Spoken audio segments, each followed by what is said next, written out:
So why don't I go through dictionary to grow my vocabulary? And why don't my clients go through dictionary to grow their vocabulary? Check it out.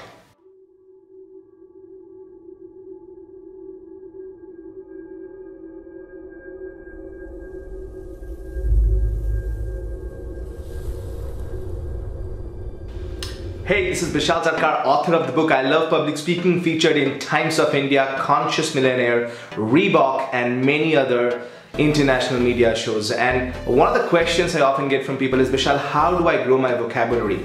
Well, there are different ways to do that, but let me tell you the most ridiculous way, most theoretical way, and most impractical way to do that. And that is by going through a dictionary. People tell me things like, Vishal, I want to grow my vocabulary, for which, I'm going through my dictionary, 5 words a day. They give me this logic, 5 words a day. If I read 5 words a day from newspaper and write them down and go through the dictionary and mug them up and then use them, and next day again 5 days from the news or newspaper or a book, and then in 30 days I'm learning 150 words, and I always give them the same answer. You are not a child, so stop studying like them. You see, you and I, we are not children. We can't read by counting words and writing words and mugging up words. That's not how our brains work. We want to learn practically.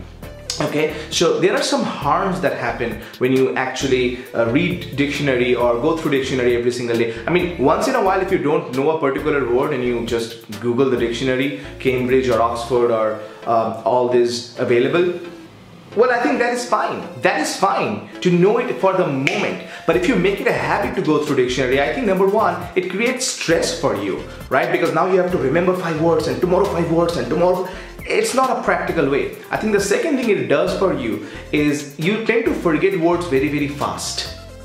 Okay, because if you read 5 words today and read 5 words tomorrow and then 5 words day after, you're gonna forget 80 to 90 to 95 or probably 100% of the words. And if you do it that way, you're gonna probably forget 80 to 90 to 100% of the words that you read 3 days back. Make sense? So I think another hamper it does for you is that when you are going through dictionary only to read words like in a technical manner, I have to read 5 words a day, 150 words. I think you tend to forget the fact that people are not looking for hard words, they're looking for the right words. So in newspaper, with the words that you read, extravaganza and all these hard words, you don't use them in a presentation by going to your boss. Let me tell you the extravaganza, right? It's different. That literature in newspaper is different than how you use verbal communication generally.